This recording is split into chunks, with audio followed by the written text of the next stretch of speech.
இந்த அழகான பொண்டாட்டி வெளிய சந்தோஷமா இருக்கிற மாதிரி நடிக்கிறா. ஆனா உள்ளுக்குள்ள ரொம்ப கடுப்பா இருக்கிறா. ஏன்னா இவளோட கல்யாண வாழ்க்கையில எந்த சந்தோஷமும் இல்ல. இவளோட புருஷன் ஒரு பெரிய டாக்டர். அவரு எப்பவுமே அவரோட வேலையில பிஸியா இருக்கிறதால பொண்டாட்டிய சந்தோஷமா வச்சுக்கணும் அப்படின்னு அவர் யோசிக்கிறதே இல்ல. யாராவது கிடைச்சா நல்லா இருக்குமே அப்படின்னு இந்த பொண்டாட்டி யோசிக்க ஆரம்பிக்கிறா. அப்படி இருக்கும் போது இவங்க வீட்டுக்கு கூலி வேலை செய்யறதுக்காக ஒரு வாட்ட சாட்டமான வேலைக்காரன் இவங்க வீட்டுக்கு வரான். இவளோட புருஷன் ரொம்ப பிஸியா இருக்கிறதால வீட்டுல ஏதாவது தப்பு நடந்துருமோ அப்படின்னு அவன் யோசிக்க மாட்டான். அத பத்தி எல்லாம் அவனுக்கு எந்த யோசனையும் இல்ல. இந்த வேலைக்காரன் பேரு இவான். இவனை பார்த்த உடனே ஹீரோயினுக்கு ரொம்ப பிடிச்சு போகுது. இவானுக்கும் ஹீரோயினை பார்த்த உடனே ரொம்ப ரொம்ப பிடிச்சு போகுது. ஹீரோயினோட பேரு சூசன். இவான் வீட்டு வேலைகளை செய்யும் போது சூசன் எப்ப பார்த்தாலும் அவன் கூடவே இருக்கிறா. அவன் கூடவே இருக்கிறதுக்காக அவனுக்கு வேலைகள்ல உதவி செய்யற மாதிரி அப்படியே அவளும் அவன் கூட சேர்ந்து வேலைகளை செஞ்சுட்டே வராங்க. சூசன் நம்ம கிட்ட என்ன எதிர்பார்க்கிறா அப்படின்னு இவான் ரொம்ப கிளியரா புரிஞ்சுக்கிறான். சூசனோட கல்யாண வாழ்க்கையில அவளுக்கு எந்த சந்தோஷமும் கிடைக்கவே மாட்டுது அப்படின்னு இவான் நல்லா புரிஞ்சுக்கிறான். புருஷன் வீட்டுல இல்லாத நேரங்கள்ல இவங்க ரெண்டு பேரும் வீட்டுக்காக சில பொருட்களை வாங்குறதுக்காக யாருக்குமே தெரியாம வெளியே போறாங்க. இவான் பேசுறது எல்லாமே சூசனுக்கு ரொம்ப ரொம்ப பிடிக்குது. இவன் கிட்ட ரொம்ப ஃப்ரெண்ட்லியா பழக ஆரம்பிக்கிறா. அப்படி ஒரு நாள் இவங்க வெளியே போகும்போது சூசன் அவளோட காரோட பார்க்கிங் பிரேக்க ஒழுங்கா போடாம காரை அப்படியே பார்க்கிங் பண்ணி வச்சிருந்ததால அந்த காரு அப்படியே மூவ் ஆக ஆரம்பிக்குது. காரை தடுத்து நிறுத்துறதுக்காக இவான் ஓடி போய் அந்த காரை அப்படியே நிறுத்துறதுக்காக ட்ரை பண்றான். அப்படி பண்ணும்போது அவன் அப்படியே தட்டி விழுந்து அவனோட காலு உடைஞ்சு போகுது. சூசன் அவனை ஹாஸ்பிட்டலுக்கு கொண்டு வந்து சேர்க்கிறா. அவளோட புருஷன் வேலை செய்யற அந்த ஹாஸ்பிட்டலுக்கே கொண்டு வரா. 2 நாளைக்கு நீங்க வந்து பெட் ரெஸ்ட் எடுக்கணும் அப்படின்னு சூசனோட புருஷன் சொல்றான். ஆனா இவான் அதுக்கு ஒத்துக்கவே மாட்டான். எங்க ஊர்ல ஒரு முக்கியமான ஃபங்க்ஷன் ஒன்னு இருக்கு, நான் கண்டிப்பா அதுக்கு போயே ஆகணும். 2 நாளெல்லாம் என்னால ஹாஸ்பிட்டல்ல தங்க முடியாது, நான் கிளம்புறேன் அப்படின்னு இவான் ரொம்ப பிடிவாதமா இருக்கிறான். உன்னை டிஸ்சார்ஜ் பண்ண முடியாது, அது வந்து உனக்கு சேஃப் கிடையாது அப்படின்னு டாக்டரும் பிடிவாதமா இருக்கிறாரு. இதெல்லாம் கேட்ட சூசன் என்ன சொல்றான்னா, இது எல்லாமே என்னால தானே நடந்தது, ஏன் தப்புனால தானே அவருக்கு ஊருக்கு போக முடியாம அவர் இருக்காரு. அதனால நான் வந்து காரை டிரைவ் பண்ணிக்கிட்டு இவரை அவரோட ஊருக்கு நான் கொண்டு போறேன். அவங்க ஊர்ல ஏதோ ஒரு முக்கியமான நிகழ்ச்சி, அதுக்கு வந்து போகாம இருக்க முடியாது அப்படின்னு அவர் பிடிவாதமா சொல்றதால நமக்கு இதை தவிர வேற எந்த ஆப்ஷனும் இல்ல, இது எல்லாமே என்னால தானே நடந்தது அப்படின்னு சொல்லி சூசன் அவ புருஷன் கிட்ட அப்படியே நைஸா பேசி பாக்குறான். வேற வழி இல்லாம புருஷனும் சரின்னு ஒத்துக்கிறான். பொண்டாட்டியையும் இவனையும் தனியா விட்டா என்ன நடக்கும் அப்படின்னு புருஷன் ரொம்ப டீப்பா யோசிக்கவே மாட்டான். அன்னைக்கு சாயந்தரமே சூசனும் இவானும் இவானோட ஊருக்கு போறாங்க. காரை சூசன் ஓட்டுறா. கார்ல போகும்போது இவங்க 2 பேரும் மனசு விட்டு அப்படியே பேசிட்டே வராங்க. இவானுக்கு ஏற்கனவே ஒரு கல்யாணம் ஆகி இப்போ டிவோர்ஸ் எல்லாம் நடந்து இவன் தனியா தான் இருக்கிறான் அப்படின்னு சூசன் புரிஞ்சுக்கிறா. இவங்க ஊருக்கு வந்ததுக்கு அப்புறம் 2 பேரும் ஒரே இடத்துல தங்குறாங்க. புருஷனுக்கு எந்த சந்தேகமும் வராம இருக்கிறதுக்காக நடுவுல சூசன் சும்மா போன் பண்ணி நான் நல்லா தான் இருக்கிறேன், நான் சாப்பிட்டேன், நான் தூங்குனேன் அப்படின்னு சும்மா போன் பண்ணி சொல்லிக்கிட்டே இருக்கிறா. கொஞ்ச நேரத்துக்கு அப்புறம் இவங்க 2 பேரும் ஒரு ரெஸ்டாரண்ட்டுக்கு போய் மனசு விட்டு நல்லா பேசிக்கிட்டு அந்த ஊரு சாப்பாடை இவங்க சாப்பிடுறாங்க. இவான் அவனுக்கு தெரிஞ்ச பாட்டெல்லாம் பாடி சூசனை நல்லா இம்ப்ரெஸ் பண்றான். இவன் நல்லா பாடுறான், ரொம்ப ரொமான்டிக்கா இருக்கிறான் அப்படின்னு சூசனும் ரொம்ப சந்தோஷமா இருக்கிறான். அவளோட வாழ்க்கையில இப்படி எல்லாம் அவ சந்தோஷமா இருந்ததே இல்ல. அவ புருஷன் கிட்ட இருந்து கிடைக்காத நிறைய விஷயங்கள் இவான் கிட்ட இருந்து அவளுக்கு கிடைக்க ஆரம்பிக்குது. சாப்பாடு சாப்பிடும் போது நல்லா வைன் எல்லாம் குடிச்சுக்கிட்டு ரொம்ப சந்தோஷமா இருக்காங்க. கூடிய சீக்கிரமே சூசன் எதிர்பார்த்த மாதிரி நிறைய விஷயங்கள் நடக்கும் அப்படின்னு அவளும் ரொம்ப சந்தோஷமா இருக்கிறா. இனிமே என்னெல்லாம் நடக்க போகுது அப்படின்னு கற்பனை பண்ணி அவளுக்கு ரொம்ப த்ரில்லிங்கா இருக்கு. இவங்க சாப்பிட்டு முடிச்சிட்டு அந்த ரெஸ்டாரண்ட்டை விட்டு வெளியே வரும்போது இவான் சூசனுக்கு சின்னதா ஒரு உம்மா ஒண்ணு கொடுக்கறான். இவன் திடீர்னு இப்படி பண்ணுவான் அப்படின்னு சூசன் எதிர்பார்க்கவே இல்ல. அந்த டைம்ல என்ன பண்றது அப்படின்னு சூசனுக்கு ஒண்ணுமே புரியல. 2 பேரும் அப்படியே சைலண்டா நிக்கிறாங்க. கொஞ்ச நேரம் அந்த ரோட்டுல நின்னுட்டு திரும்பவும் அவங்க ரூமுக்கு வந்துடுறாங்க. மறுநாள் இவானோட சொந்த ஊர்ல அந்த ஃபங்க்ஷன் எல்லாம் முடிஞ்சதுக்கு அப்புறம் இவங்க 2 பேரும் அவங்க கார்ல ஏறி திரும்பவும் சூசனோட ஊருக்கே வராங்க. காரை ஓட்டிட்டு வரும்போது சூசனால இவானோட முகத்துல பார்க்கவே முடியல. வெக்கப்பட்டுக்கிட்டு ஒண்ணுமே பேசாம அப்படியே சைலண்டா இருக்கிறா. சூசன் ஏன் சைலண்டா இருக்கிறா அப்படின்னு இவானுக்கு நல்லாவே புரியுது. வண்டி இவங்க நினைச்ச ரூட்ல தான் ரொம்ப ஸ்மூத்தா போகுது. கூடிய சீக்கிரமே அவங்க எதிர்பார்த்த மாதிரி நிறைய விஷயங்கள் நடக்கும் அப்படின்னு 2 பேரும் அந்த நிமிஷங்களுக்காக ரொம்ப சந்தோஷமா அமைதியா வெயிட் பண்றாங்க. இவான் கூட இருந்த அந்த 2 நாள் சூசனால அவளோட வாழ்க்கையில மறக்கவே முடியல. வீட்டுக்கு வந்ததுக்கு அப்புறமும் எப்ப பார்த்தாலும் இவான் கூட இருந்த அந்த நிமிஷங்களை நினைச்சு பார்த்துக்கிட்டே இருக்கிறா. வீட்டுல யாருகிட்டையும் இவளால நார்மலா பேசவே முடியல. அவளோட உடம்பு மட்டும்தான் வீட்டுல இருக்கு. மனசு ஃபுல்லா வேற சில யோசனைகள் இவளுக்கு அப்படியே வந்து போகுது. காலு உடைஞ்சிருக்கிறதால இவானால பழைய மாதிரி இவங்க வீட்டுக்கு வேலைக்கு வர முடியாம இருக்கிறான். அவனோட வீட்டுல ரெஸ்ட்ல இருக்கிறான். ஆனா சூசனால இவான பார்க்க முடியாம இருக்கவே முடியல. எப்படியாவது ஒரு பிளான் பண்ணி பண்ணி அவனை பார்க்கணும் அப்படின்னு ரொம்ப யோசிக்கிறா. அதுக்கப்புறம் சூசன் இவானோட முதலாளிய பார்த்து பேசுறா. இவான் தங்குற அட்ரஸ அவனோட முதலாளி கிட்ட இருந்து வாங்குறா. என்னாலதான் அவனோட காலு உடைஞ்சது, அவனுக்கு ஏதாவது காசு கொடுத்து உதவி செய்யலாம்னு நான் நினைக்கிறேன் அப்படின்னு இந்த முதலாளி கிட்ட ஒரு பொய்ய சொல்லி இவானோட அட்ரஸ சூசன் வாங்கிக்கிறா. எதுக்கு இப்படி பொய்ய சொல்லி அவனோட அட்ரஸ வாங்குறா அப்படின்னு இப்போ உங்களுக்கு தெரிஞ்சிருக்கும். அட்ரஸ் கிடைச்ச உடனே ஒரு செகண்ட கூட வேஸ்ட் பண்ணாம காரை எடுத்துக்கிட்டு வேக வேகமா இவானோட வீட்டுக்கு போறா. அவனை பார்க்காம சூசனால இருக்கவே முடியல. அவங்க ஏற்கனவே வச்ச வேலைய நல்லா முடிக்கிறதுக்காக இங்க வந்திருக்கிறா. ரொம்ப இன்ட்ரெஸ்டா வந்து இவான் தங்குற வீட்டோட கதவை இவ தட்டுறா. இவான் வந்து கதவை திறந்து சூசனை உள்ள கூட்டிட்டு போறான். இவ எதுக்காக இங்க வந்திருக்கிறா அப்படின்னு அவளோட அந்த திருட்டுத்தனமான சிரிப்பை பார்த்தே இவான் கண்டுபிடிக்கிறான். இன்னைக்கு நமக்கு ரொம்ப அதிர்ஷ்டமான ஒரு நாள் அப்படின்னு இவான் நினைக்கிறான். இவங்க ரெண்டு பேரும் எதுக்காக இங்க சந்திச்சாங்களோ அதை எல்லாத்தையும் செஞ்சு ரொம்ப சந்தோஷமா இருக்காங்க. அன்னைக்கு ரொம்ப நேரம் இவானோட வீட்டுல தங்கிட்டு சூசன் அவளோட வீட்டுக்கு வந்துடுறா. வீட்டுக்கு வந்ததுக்கு அப்புறமும் இவான் செஞ்ச வேலைகளை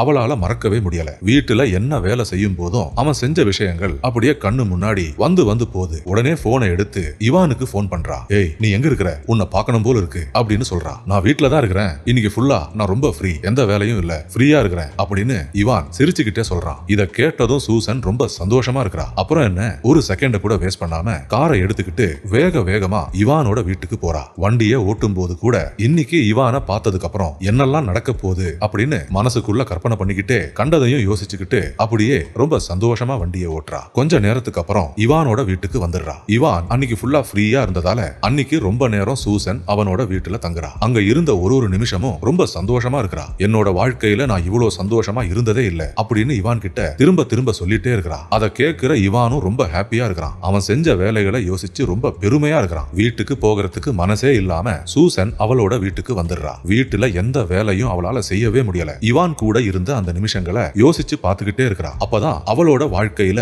ஒரு பெரிய முட்டாள்தனத்தை இவ பண்றா. அது என்னன்னா, அவளும் இவானும் பண்ண எல்லா விஷயங்களையும் அவ புருஷன் கிட்ட சொல்றா. ஏன்னா இவளால குற்ற உணர்வுல இருந்து தப்பிக்கவே முடியல. புருஷனுக்கு இப்படி துரோகம் செய்யறோமே அப்படின்ற அந்த கில்ட்டி ஃபீலிங்ல இருந்து அவளால வெளியே வரவே முடியல. அதனால நடந்த எல்லா விஷயங்களையும் ஒண்ணு விடாம எல்லாத்தையும் புருஷன் கிட்ட சொல்றா. சூசனோட புருஷன் இதெல்லாம் கேட்டு அப்படியே மிரண்டு போறான். நம்ம வீட்டுக்கு கூலி வேலை செய்யறதுக்காக வந்த இவான் இப்படி ஒரு காரியத்தை செஞ்சு வைப்பான்னு சூசனோட புருஷன் கனவுல கூட எதிர்பார்க்கல. அமைதியா இருந்த பொண்டாட்டி இப்படி ஒரு துரோகத்தை செய்வான்னு அவன் கொஞ்சம் கூட நினைச்சு பார்க்கல. இதெல்லாம் கேட்டுட்டு என்ன சொல்றதுன்னே தெரியாம அப்படியே ஒண்ணுமே பேசாம சைலண்டா இருக்கிறான். இது வரைக்கும் நடந்த எல்லாத்தையுமே சூசன் ரொம்ப டீடைலா சொல்ல சொல்ல அதெல்லாம் இவன் கேட்டு கேட்டு அப்படியே மனசொடைஞ்சு போறான். சைக்கிள் கேப்ல இவ்வளவு விஷயங்களை செஞ்சிருக்காங்களே அப்படின்னு மிரண்டு போறான். ஒரு கட்டத்துக்கு மேல அதுக்கு மேல அவனால அதெல்லாம் கேட்கவே முடியல. அப்படியே குழந்தை மாதிரி ஓன்னு அழ ஆரம்பிக்கிறான். புருஷன் அழுவுறத பார்த்து சூசனும் ரொம்ப ஃபீல் பண்றா. இனிமே நான் இவானை பார்க்க மாட்டேன், அவனை பார்க்கறதுக்காக அவனோட வீட்டுக்கு போக மாட்டேன், அவனை கம்ப்ளீட்டா மறந்துடுறேன் அப்படின்னு புருஷன் கிட்ட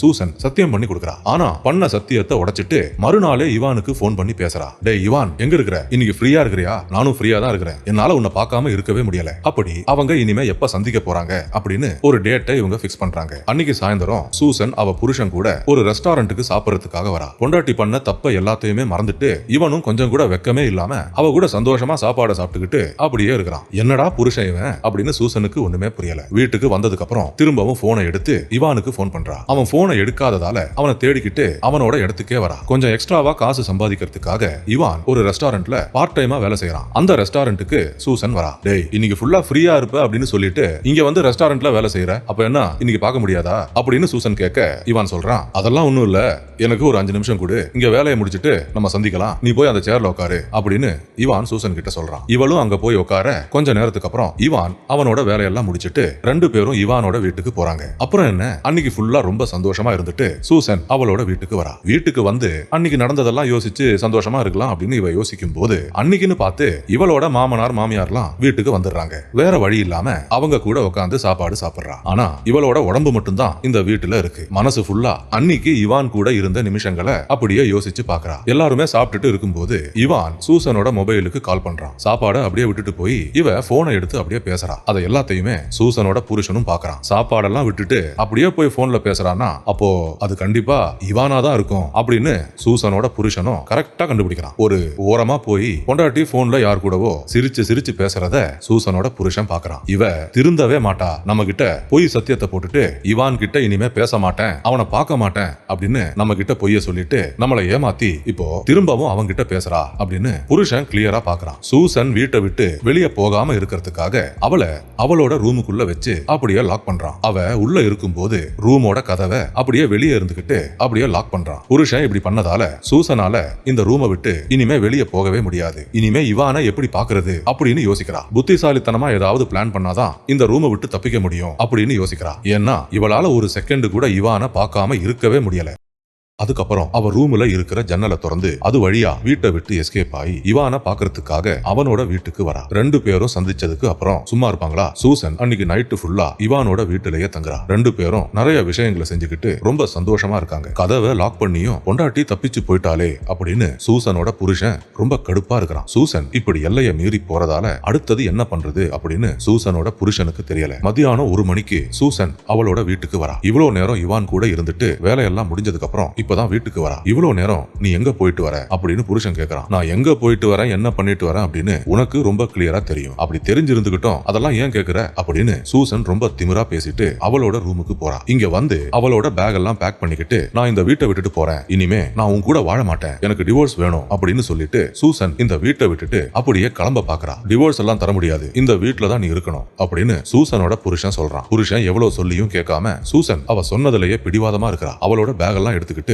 வீட்டை விட்டு அப்படியே கிளம்புறா. ஒரு தனிமையான காட்டுக்குள்ள ஒரு பாழடைஞ்ச வீட்டை இவங்க ரெண்டு பேரும் கண்டுபிடிக்கிறாங்க. அன்னைக்கு ஃபுல்லா அந்த வீட்டுக்குள்ளேயே இவங்க ரெண்டு பேரும் தங்குறாங்க. சூசன் ஒரு பிசியோதெரபி டாக்டரா வேலை செஞ்சுட்டு இருந்தா. அந்த ஹாஸ்பிட்டலை இப்ப க்ளோஸ் பண்றதால இவளோட வேலையை இவ இழந்துடுறா. நாளையில இருந்து நீ வேலைக்கு வர வேணாம் அப்படின்னு சூசனோட முதலாளி அவகிட்ட சொல்றான். அதனால சூசனும் இவானும் வாழறதுக்கு காசு இல்லாம இப்போ ரொம்ப கஷ்டப்படுறாங்க. கொஞ்சம் லோன் வாங்குறதுக்காக சூசன் அவளோட பேங்க்குக்கு வரா. உங்க புருஷனோட பர்மிஷன் இல்லாம உங்களுக்கு லோன் தர முடியாது அப்படின்னு பேங்க் மேனேஜர் சொல்றாரு. ஏன்னா இவங்க ஜாயிண்ட் அக்கவுண்ட் வச்சிருக்கிறதால சூசனோட புருஷன் சைன் பண்ணாம சூசனுக்கு லோன் கிடைக்காது. இவானுக்கும் இப்ப வேலை கிடைக்கிறதே இல்ல. எங்கேயுமே அவனை கூலி வேலைக்கு எடுக்கவே மாட்டாங்க. ஆக்சுவலா இந்த சதி வேலை எல்லாமே சூசனோட புருஷன் தான் பண்றான். அவனோட செல்வாக்க பயன்படுத்தி இந்த மாதிரி கஷ்டங்களை இவங்க ரெண்டு பேருக்கும் விடாம கொடுத்துக்கிட்டே இருக்கிறான். சூசனோட புருஷனுக்கு அந்த ஊர்ல இருக்கிற பெரிய பெரிய அரசியல்வாதிகள், போலீஸ், ஜட்ஜி, வக்கீல் அப்படின்னு நிறைய பெரிய பெரிய ஆளுங்களை அவனுக்கு நல்லா தெரியும். அவனோட அந்த கனெக்ஷன், அந்த பவர், அதை எல்லாத்தையுமே பயன்படுத்தி இவங்க ரெண்டு பேருக்கும் எங்கேயுமே வேலை கிடைக்காத மாதிரி இவங்களுக்கு நிறைய கஷ்டங்களை கொடுத்துக்கிட்டே இருக்கிறான். நீ அவனை விட்டுட்டு திரும்பி வர வரைக்கும் உங்களை நான் வாழ விடவே மாட்டேன் அப்படின்னு சூசனோட புருஷன் சொல்றான். என்ன நடந்தாலும் நான் அவனை விட்டுட்டு வரவே மாட்டேன் அப்படின்னு ரொம்ப திமிரா பேசிட்டு சூசனும் அந்த இடத்தை விட்டு போறா. சூசன் தங்குற இடத்துக்கு, அதாவது இவானோட வீட்டுக்கு அவளோட பசங்களை அவ கூப்பிடுறா. இந்த பசங்க இவ சொல்ற மாதிரி 2 லெட்டரை எழுதி கொடுத்தா இவளுக்கு டிவோர்ஸ் ரொம்ப ஈஸியா கிடைச்சிரும். அதுக்காக பசங்க கிட்ட பேசுறதுக்காக இங்க வர வச்சிருக்கா. இந்த வயசுல உங்களுக்கு இதெல்லாம் தேவையா, இதெல்லாம் பண்றதுக்கு உங்களுக்கு அசிங்கமா இல்லையா அப்படின்னு பசங்க ரொம்ப கேவலமா அசிங்கப்படுத்துற மாதிரி பேசிட்டு உங்களுக்கு நாங்க எந்த உதவியும் செய்ய மாட்டோம் அப்படின்னு சொல்லிட்டு அங்கிருந்து போயிடுறாங்க. அவங்க இருக்கிற ஊர்ல எந்த கூலி வேலையும் கிடைக்காததால இவான் பக்கத்து ஊர்ல இருக்கிற ஒரு சிமெண்ட் ஃபேக்டரியில கூலி வேலைக்காக போறான். அப்படி காசு இல்லாம ரெண்டு பேரும் ரொம்ப கஷ்டப்பட்டு வாழ்ந்துட்டு வராங்க. சூசனோட பேங்க் அக்கவுண்ட் எல்லாத்தையும் அவளோட புருஷன் ஃப்ரீஸ் பண்ணிடுறான். இவ கிட்ட இருக்கிற டெபிட் கார்டு, கிரெடிட் கார்டு எதுவுமே ஒர்க் ஆகவே மாட்டுது. சாப்பாட்டுக்கு கூட காசு இல்லாம ரெண்டு பேரும் பயங்கரமா கஷ்டப்படுறாங்க. காசுக்காக அவ கிட்ட இருக்கிற செயின், மோதிரம், வாட்ச், இன்னும் சில நகைகள் இதை எல்லாத்தையும் ரோட்டுல போறவங்க கிட்ட ரொம்ப கம்மி விலைக்கு அதை வித்துட்டு அதுல கிடைக்கிற காசுல இவங்க ரொம்ப கஷ்டப்பட்டு வாழ்ந்துட்டு வராங்க. சூசன் இப்படி கஷ்டப்படுறத பார்க்கும்போது இவானுக்கு இதெல்லாம் ரொம்ப வருத்தமா இருக்கு. அவங்களுக்கு நிறைய கஷ்டத்தை கொடுத்து அவங்களை எப்படியாவது பிரிக்கிறதுக்காக சூசனோட புருஷன் தான் இதை எல்லாத்தையுமே செஞ்சுக்கிட்டே இருக்கிறான்.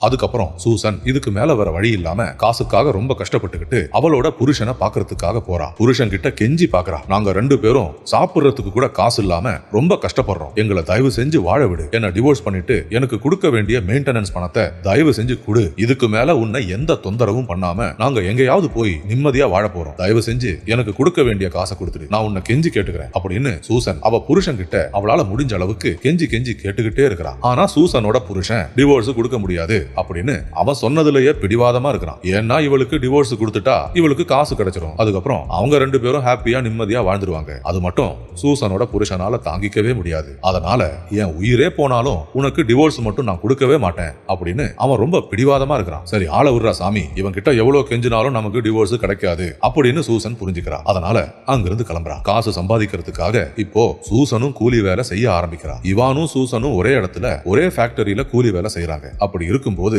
இவான் சூசன் கிட்ட ஒரு விஷயத்த சொல்றான். நீ ஒரு பணக்கார வீட்டு பொம்பளை, என் கூட வாழ்ந்து நீ ரொம்ப கஷ்டப்படுற. இனிமே வரப்போற கஷ்டங்களை உன்னால தாங்கிக்கவே முடியாது. அதனால நீ திரும்பவும் உன் புருஷன் கிட்டே போயிடு. அதுதான் உனக்கு நல்லது. இவ்வளவு நாள் நம்ம சந்தோஷமா இருந்தோம், அது போதும். இனிமே ஃபியூச்சர்ல தேவைப்பட்டாலும் நம்ம சந்திக்க முடியும். அதனால நீ கஷ்டப்படுறதை என்னால பார்க்க முடியல. இந்த மாதிரி கூலி வேலை செஞ்சு வாழ வேண்டிய ஒரு பொம்பளை நீ கிடையாது. அதனால நான் சொல்றத தயவு செஞ்சு கேளு. நீ உன் புருஷன் கிட்டயே திரும்பி போயிடு. அதுதான் உனக்கு நல்லது அப்படின்னு இவான் சொல்றான். அதுக்கு சூசன் சொல்றா, என் உயிரே போனாலும் நான் உன்னை விட்டுட்டு போகவே மாட்டேன். இதெல்லாம் எனக்கு ஒரு கஷ்டமே இல்ல. உன் கூட வாடுற ஒரு செகண்டும் எனக்கு ரொம்ப சந்தோஷமா இருக்கு. எனக்கு அது போதும். எவ்வளவு கூலி வேலை செஞ்சாலும் பரவாயில்ல, உன் கூட இருக்கிறது தான் எனக்கு ரொம்ப சந்தோஷமா இருக்கு. என்ன நடந்தாலும் நான் திரும்ப என் புருஷன் கிட்ட போகவே மாட்டேன். சாவுற வரைக்கும் நான் உன் கூட தான் இருப்பேன் அப்படின்னு சூசனும் சொல்றா. இவளுக்கு நம்ம மேல இருக்கிற இந்த தெய்வீக காதலை பத்தி யோசிச்சு இவான் அப்படியே மிரண்டு போறான். சூசனோட புருஷன் இருக்கிற வீட்டுல ரொம்ப ரொம்ப காஸ்ட்லியான பெயிண்டிங் எல்லாம் இருக்கு. வீட்டுல யாருமே இல்லாத நேரத்துல அந்த பெயிண்டிங் எல்லாத்தையும் திருடுறதுக்காக இவங்க 2 பேரும் பிளான் பண்றாங்க. அதெல்லாம் ரொம்ப ரிஸ்க்,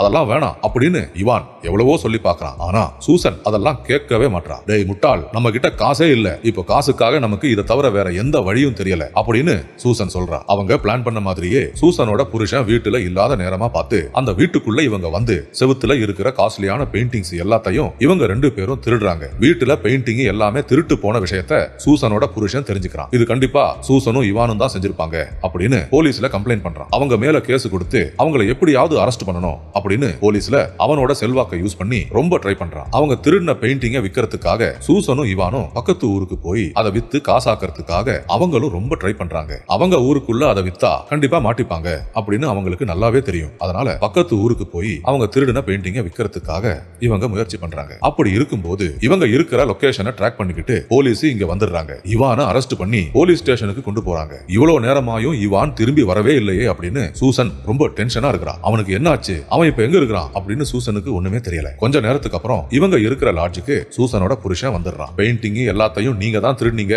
அப்படின்னு எனக்கு நல்லா தெரியும். நான் தான் போலீஸ்ல கம்ப்ளைண்ட் பண்ணேன். இவானை அரெஸ்ட் பண்ணி இப்ப போலீஸ் ஸ்டேஷன்ல வச்சிருக்காங்க. நான் சொன்னா அவனை இப்பவே ஜெயில்ல தூக்கி போட்டுருவாங்க. அதுக்கப்புறம் பெயிண்டிங் எல்லாம் திருடின குற்றத்துக்காக அடுத்த 10 வருஷத்துக்கு அவன் வெளியே வரவே மாட்டான் அப்படின்னு சூசனோட புருஷன் சொல்றான். சூசன் அவன் கிட்ட அப்படியே கெஞ்சி பாக்குறான். நீ என்ன சொன்னாலும் நான் கேட்கிறேன். என் இவான் செல்லத்தை ஒண்ணுமே பண்ணிடாத, அவனை அப்படியே விட்டுடு, எங்களை மன்னிச்சிடு, நீ என்ன சொன்னாலும் நான் கேட்கிறேன் அப்படின்னு சூசன் புருஷன் கிட்ட அப்படியே கெஞ்சி பாக்குறான். சரி சரி, நான் இவானை விட்டுடுறேன். ஆனா நான் அப்படி பண்ணணும்னா நீ இப்பவே என் கூட வீட்டுக்கு வரணும். அவனை மறந்துடணும். அவன் கூட இனிமே நீ பேசவே கூடாது. அவனை இனிமே நீ பார்க்கவே கூடாது. இதுக்கு எல்லாத்துக்குமே நீ ஒத்துக்கிட்டா இவானை நான் இப்பவே போலீஸ் ஸ்டேஷன்ல இருந்து ரிலீஸ் பண்றதுக்காக போலீஸ் கிட்ட சொல்றேன் அப்படின்னு சூசனோட புருஷன் சொல்றான். வேற வழி இல்லாம இவானை காப்பாத்துறதுக்காக சூசனும் சரின்னு ஒத்துக்கிறா. புருஷன் கூட அப்பவே வீட்டுக்கு போயிடுறா. மனசே இல்லாம வீட்டுக்கு வந்து அவ புருஷன் கூட தங்க ஆரம்பிக்கிறா. புருஷன் சொன்ன மாதிரியே இவானை போலீஸ் ஸ்டேஷன்ல இருந்து ரிலீஸ் பண்றாங்க. இவானை பார்க்க முடியாம சூசனால இருக்கவே முடியல. ஒரு செகண்ட் கூட அவனை பத்தி யோசிக்காம இவளால இருக்கவே முடியல. அவனை பார்க்க போனா அவனை திரும்பவும் அரெஸ்ட் பண்ணி ஜெயில போட்டுருவாங்க அப்படின்னு பயந்து இவானை பார்க்காம அப்படியே கண்ட்ரோல் பண்ணிக்கிட்டு ரொம்ப கஷ்டப்பட்டுக்கிட்டு இந்த வீட்டுல வாழ்ந்துட்டு வரா. ஆனா ஒரு கட்டத்துக்கு மேல அவளால முடியல. அவங்க வீட்டுல இருந்த ஒரு துப்பாக்கியை எடுத்து புருஷன் தூங்கிட்டு இருக்கும்போது அவனை சுட்டு கொன்னுட்டு அந்த வீட்டை விட்டு அப்படியே தப்பிச்சு போறா. தப்பிச்சு எங்க போவா, இவான் வாழுற அவனோட சொந்த ஊருக்கு வந்து சூசன் இவானை சந்திக்கிறா. நம்மளோட எல்லா பிரச்சனைகளும் முடிஞ்சிடுச்சு, இனிமே எங்கேயாவது போய் நம்ம சந்தோஷமா வாழலாம் அப்படின்னு ரொம்ப ஹாப்பியா அவங்க யோசிச்சுக்கிட்டு நிக்கும் போது அந்த இடத்துக்கு போலீஸ் வண்டி வர சவுண்ட நமக்கு காமிக்கிறாங்க. போலீஸ் வண்டிகளை காமிக்க மாட்டாங்க. ஆனா இவங்க இருக்கிற அந்த இடத்தை நோக்கி போலீஸ் வண்டிகள் சைரனை ஆன் பண்ணிக்கிட்டு அந்த வண்டிங்க வர சவுண்ட அப்படியே நமக்கு படத்துல கேட்கிற மாதிரி அப்படியே செஞ்சிருக்காங்க. இவங்க தப்பிச்சாங்களா இல்லையா, போலீஸ் இவங்களை பிடிச்சாங்களா இல்லையா அப்படின்னு படத்தோட செகண்ட் பார்ட் வரும்போதுதான் நமக்கு தெரியும். இவங்க அப்படி சந்தோஷமா நிக்கிறத காமிச்சுக்கிட்டு இந்த படத்தை அப்படியே முடிச்சுக்கிறாங்க. நண்பர்களே, இந்த வீடியோ பார்த்ததற்கு ரொம்ப நன்றி. தயவு செய்து என்னோட சேனலை சப்ஸ்கிரைப் செஞ்சு என்ன சப்போர்ட் பண்ணுங்க. மறக்காம பெல் பட்டனை ஆன் பண்ணி வைங்க. அப்பதான் நான் போடுற எல்லா வீடியோஸும் உங்களுக்கு கிடைக்கும். இந்த வீடியோவை பத்தின உங்களோட கருத்துக்களை மறக்காம கமெண்ட்ஸ்ல சொல்லுங்க. அடுத்த வீடியோவில் விரைவில் சந்திப்போம். நன்றி, வணக்கம்.